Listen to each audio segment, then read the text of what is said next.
Well, hi. It's the Ron Van Dam Show. I've been waiting for you. Do you understand how this works? I just sit here all day waiting for you to watch me. This is live. It's not taped. It's not recorded. I just sit here and wait for someone to show up. When you click on me or when you watch me, all of a sudden there's a notification, and I quickly put some clothes on and I do a show for you. Yeah, it's what podcasting is pretty much. But anyway, how are you? Welcome to the program. I'm Ron Van Dam. This is the premier real estate program in southeastern Massachusetts.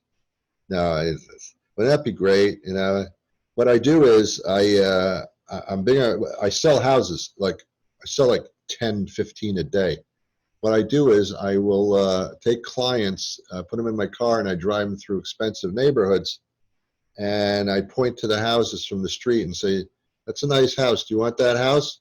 Well, we'd like to see the insides." It's fine, believe me, it's nice. It's $1 million house. What do you got? What do you got? What do you want to offer? They'll take anything. I'll offer them 200,000. Fine, sold, deal. You got it. You got a deal. I'll call you back and we'll come up with a move-in date. Okay, thanks. And then I drop the people off. Then I go to that house and I go to the front door and ring the doorbell. And Mr. and Mrs. Johnson, yes, that's us. I just sold you a house. Well, you what? You sold our house? What, are you kidding me? I sold it for $200,000. It's more money than you had before, let's face it. So there you go, sold your house. They're moving in like in 2 weeks, so if you could just start packing up, please. Thank you. And by the way, you don't have to pay the commission, the buyers do. So there you go. No, that wouldn't be right. I believe that selling a house is a two-party situation. I believe the people who own the house have to agree to it. Not only to the price, but to the fact that they want to sell their house at all. I think that's the way. See, I don't know much about real estate. I don't know how it works. Seems to me that would work out very, very well. But, yeah, I'm getting so confused with these arrows on the floor. Every store that I go to, there are arrows on the floor, and it confuses me. I get very upset with myself when I'm shopping. When I'm shopping in the supermarket, I get lost in the aisles. There's just such a fascinating place, supermarkets. I love it. And I see something I want, and I'll start going down the aisle, and I look on the floor, and oh my God, I'm going the wrong way. I'm going the wrong way on a one-way aisle. And then I look around for two things. One, to see if there are any supermarket cops. There don't ever seem to be. But I'm really expecting another cart to come up with a siren on it. And the cart pusher says, pull over to the side of the aisle near the spaghetti sauce. Pull over. What was I doing, officer? Was I going too fast walking with the cart? You're going the wrong way. You're going the wrong way in a one-way aisle.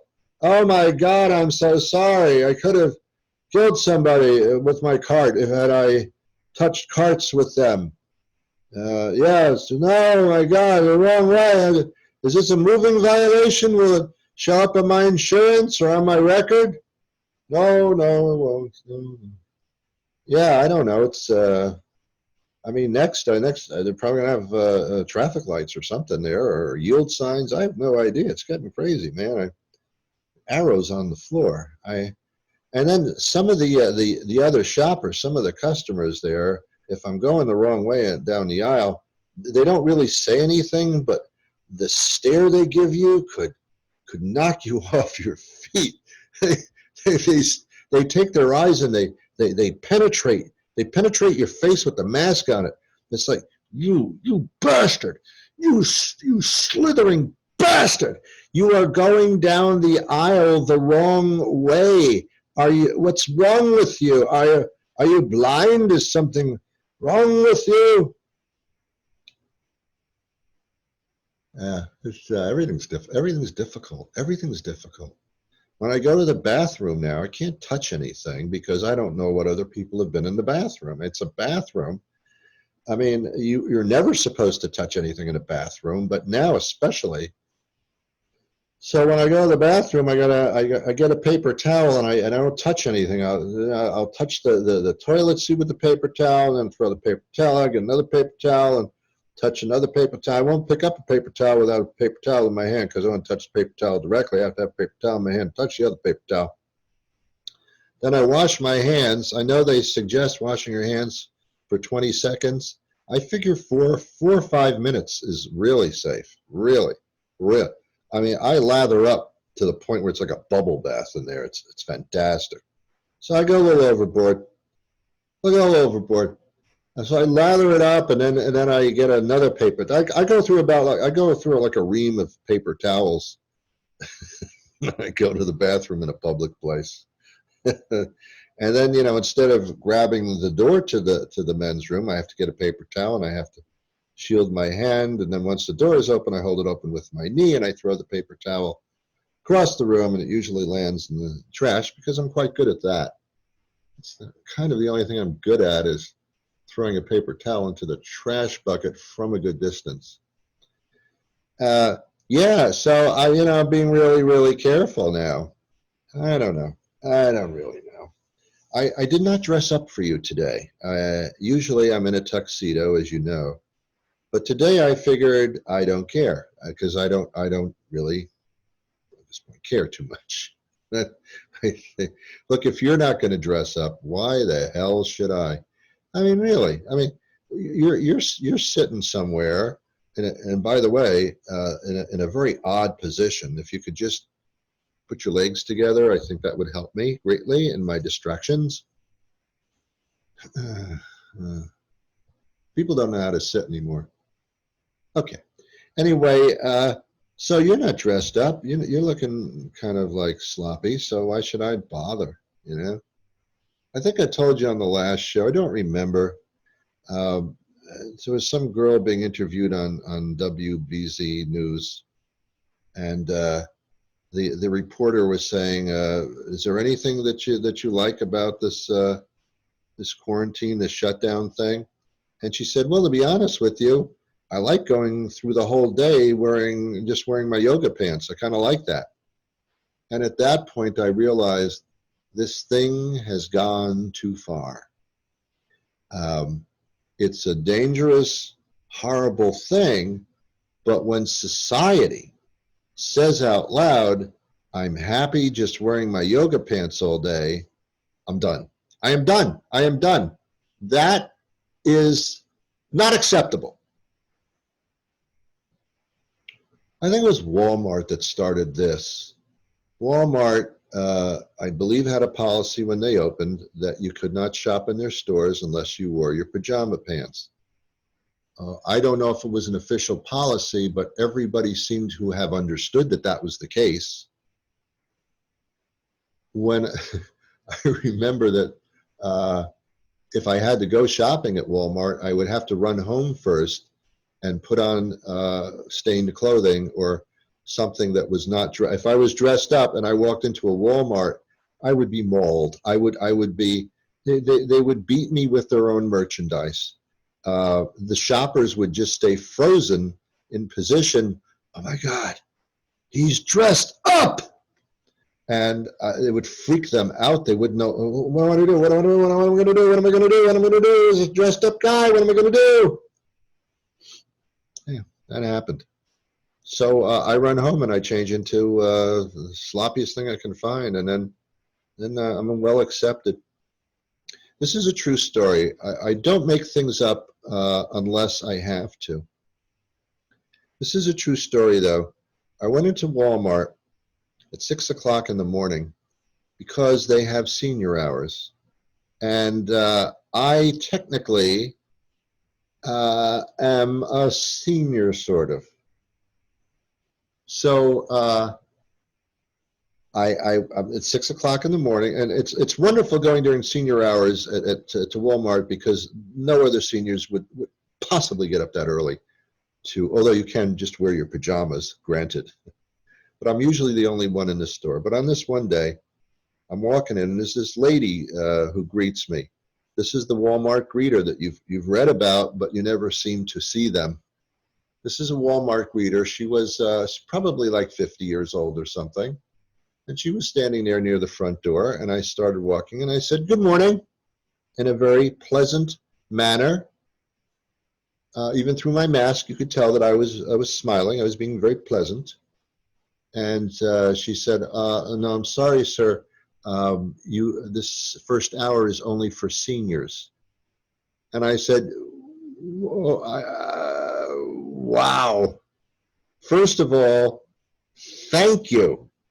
And my first reaction was, "Oh, she's just being complimentary. She's trying to be cute. She's trying to be funny." And then I realized, no, she's not capable of those things. She really means it. She really thinks that I'm not a senior. Well, I would have proposed marriage on the spot, but I didn't have a ring. Could have bought one, I guess, at the Walmart. But I thanked her profusely. I said, "No, I am a senior," and I showed her my driver's license, and she said, "Oh my God, I apologize." I said, "Do not apologize to me. You have made not only my day, not only my week, but I believe that my existence here on earth has now been fulfilled. So thank you very, very much." Then I went into my back pocket, took my wallet out, and said, "Can I offer you a 20? I don't think I was supposed to have done that. I don't think you're supposed to do that." But I was just so grateful that she thought that I was so much younger. So anyway, so I walked into Walmart. I was just so happy. I didn't even buy anything. I think I had an orgasm that I think lasted 3 weeks just from that comment. And it taught me a lesson. Well, not really. It taught me a lesson that it's not difficult to make people feel good if you can lie to them. Yes, lying is good if it makes people feel good. It really is. And I know we're all brought up, we're all told, don't lie, don't lie. Don't. It's a horrible thing. You can hurt people. Lies are hard. They don't necessarily hurt people. They can be very good. When you see, and you lie all the time, you do. When you see a newborn baby, your friend has a newborn baby, and they hold the baby up and they say, "Look, isn't this the cutest baby you've ever seen?" You always say yes, but it's not the cutest baby you've ever seen. Your baby was the cutest because you lie to yourself. You're lying, you're lying, and you say, "Oh, that baby is adorable." It ain't bad, but it ain't adorable. You lie. When a wife says to her husband, or a girl says to her boyfriend, do I look fat in this dress?" Yes, you do. Take it off and burn it. Never wear that again. It does horrible things for the way you look. It accentuates all the horrible things about your physique. It's awful. Don't even use it as a rag. Even if you use it as a rag, it would not compliment you. Do we say that? No, we're nice about it. Well, that's also self-defense. But we're nice about, "Oh, no, that dress looks very, very nice on you." No, it doesn't. But you lied. You lied because it made him feel great. And this lady at Walmart, I don't think she was lying. I think she really, really meant it. But if she was lying, I don't care. I don't know her. It works. So, yeah, I just walk down the street and just compliment everybody. They will want to be around you. Believe me. They will want to be around somebody who thinks that they are great. That's a personality magnet. You will be wonderful. You'll have a legacy of being the nicest, sweetest, most observantly wonderful person that they've ever met, when indeed you were just a big liar because you wanted to make people feel good about themselves. And it does make a difference because you don't have to look great to feel great if they're lying to you. If you're having trouble lying to compliment people, you need to get involved with alcohol because after a drink or two, everybody's wonderful. You love everybody. You know that person I hate? I really love them. I know. I want another drink too. It's amazing. Alcohol really softens us up.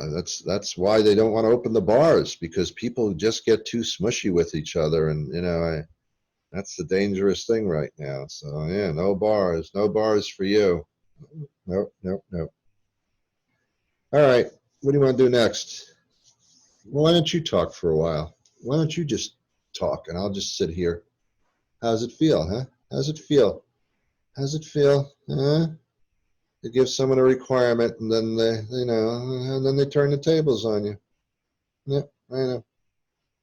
My father told me something, that I never listened to my father because he told me things I didn't want to hear.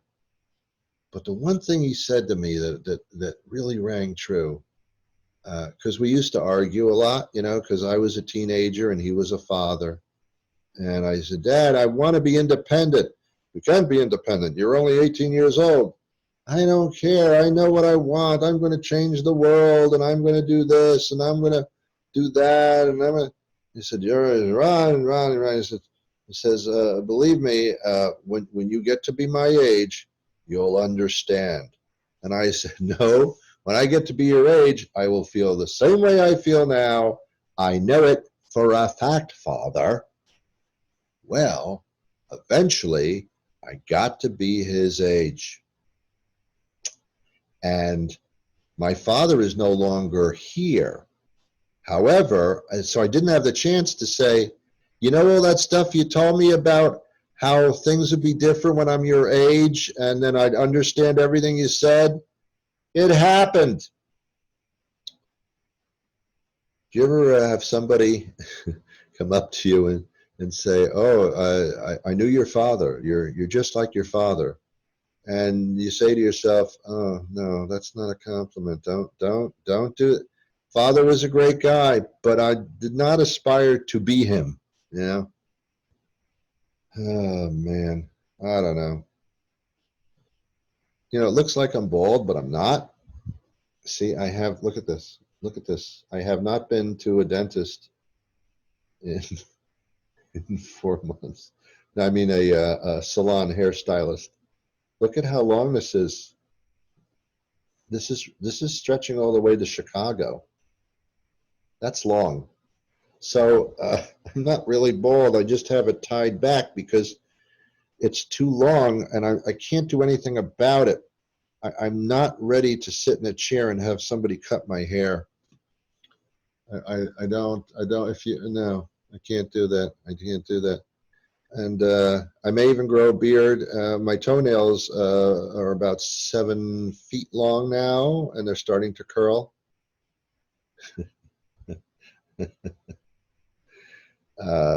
My doctor keeps calling me. I think we talked about this last time. I'm not sure. I don't really care. My doctor keeps calling me and saying, my doctor's office calls me. My doctor wouldn't call me personally. That's not right. Hey, Ron, what are you doing? You can't. No, don't do that. You're not supposed to do that. So the doctor's office calls me and says, we haven't seen you in 6 months. I said, I haven't seen you in 6 months either. I think we're good, huh? I said, no, you need to continue your visitations, your checkups. And I said, well, every time I go there, they look at everything and then they say, okay, you're good. See you in 6 months. And that's not a relationship. That's a long distance relationship. If you want to be my doctor, you need to see me every day and start paying for meals and pay the rent because this relationship is crazy, man.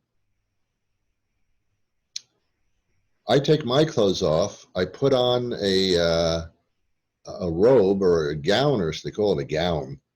I put it on backwards. I think, because it's open in the back.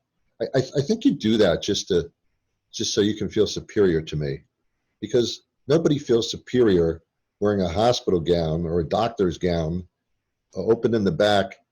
Uh, Nobody feels superior. Nobody can walk around making decisions and commanding anything. No, no, no. You cannot do that. And why is it that I take all my clothes off, but yet the doctor stays totally dressed? What kind of strip club is this? I mean, what? Why? What? Next time, you put the funny gown on too. I don't know. Why do they wear a lab coat? What's with the lab coat? Why do they always wear this doctor's lab coat? Is it so we can tell which one is a doctor and which one is a patient? Why do you wear the? Are you waiting for the results to come in? Why are you wearing a lab coat? You don't look at X-rays. You're not. What are you doing? How come you? Why are you wearing a jacket? Why are you doing that? So that everybody knows you're a doctor? They don't answer these questions for me. They don't. They don't answer the questions. Why are you sticking a popsicle stick in my mouth? I don't know if they do that anymore. Actually, I don't think I've had the popsicle stick in my mouth now for a couple of years. They asked me to open my mouth and stick my tongue out, but they don't put a stick in it anymore. They used to do that. Then I used to sit at the end of this table, which, by the way, is cut off at the legs for some reason. And I used to take this rubber mallet, rubber hammer, and hit my knee with it. And they waited to see if my leg would kick a little bit as a result. I never knew if it was supposed to or if it wasn't supposed to. Because I'm telling you, if I know you're going to hit me with a rubber hammer, I'm really not going to be that surprised, and I don't think my leg's going to move. I don't know if it's supposed to, but it never did. So I don't know. Is there something wrong with me? Is that the examination? Oh my, oh my! Send him to the hospital. His knee didn't move when I hit it with a hammer. Okay, fine, whatever. The most embarrassing thing that they do is they look at my ears, and I know I got a waxy yellow buildup. I mean, I know I do. I don't go in there that frequently. I went in. I cleaned my ear out about 2 weeks ago. Oh my God. This is true. I cleaned. Oh, this scared the hell out of me. I put a Q-tip in my ear, and you're not supposed to do it. It says right on the box, don't put a Q-tip in your ear, you idiot. It says you idiot on the box. It says it's just for cleaning around. It's not for sticking it in. You can do damage. And of course, my response was, well, the hell with you. So I take the cotton swab and I put it in my ear. It wasn't really deep, but I could feel that there was some waxy buildup in there, and I need to clean my ears out. And so I'm doing that. I'm twirling it around, twirling around, and I pull it out, and it's drenched in red blood. What the hell did I do in there? Did I pop a zit? What the hell? What did I do? Well, it freaked me out. I thought my brain was bleeding. So I took another Q-tip, a clean one, put it in my ear. Red blood. Now, it wasn't dripping out of my ear like a faucet or anything. So then in my mind, I'm thinking, well, it's just dripping into my head. Oh, my God. And then I went online, which is where you go when you're freaking out. Whenever you're freaking out, you go online. Do other people have this problem? Is it okay? Went online and I Googled ears bleeding after Q-tip insertion. And Google responded by saying this happens to people. First of all, you stupid idiot, it said on the Google. You're not supposed to stick it that far in. But yeah, it should stop soon. It's a very common thing. It's, whatever. If it doesn't stop within 7 to 8 years, you should seek out a doctor and find out what the hell's wrong with you to begin with, that you would stick a Q-tip in that far. But I didn't do that, I said to the Google. I don't know. I suppose that's why now I'm not a doctor. I do know that on the last show that I did a couple weeks ago, I told you that I am on a quest to become a doctor. I'm not going to school to be a doctor. That's absurd. I hate school. So I'm just going to be a doctor by name. And you can call me Dr. Ron if you'd like to. And I will get seated at restaurants. And as soon as I put the prefix doctor in front of my name, I will be granted respect, admiration. People shall idolize me. They will listen to what I say because I'm a doctor. I'm not going to be a doctor, medical doctor, but I'm not going to tell them that I'm not. I'm going to be a doctor of something else, like philosophy or something. But I'll have the title doctor, and I will never explain what kind of doctor I am. If they ever ask me, oh, what kind of doctor are you? I'll say, oh my God, is it starting to rain? And I'll change the subject, and that'll be that. I know how to pull this off. And if I can figure it out, I'll teach you how to be a doctor too for a small or hefty fee. I haven't figured out which. Probably hefty, probably hefty. All right, I'm out of time here. Thanks for tuning in and for checking in to see how I am. So far, so good. I hope you're doing okay too. We'll check in a couple of weeks together again, okay? Fine. Thanks for stopping by. Bye. Oh, by the way, you can listen to me.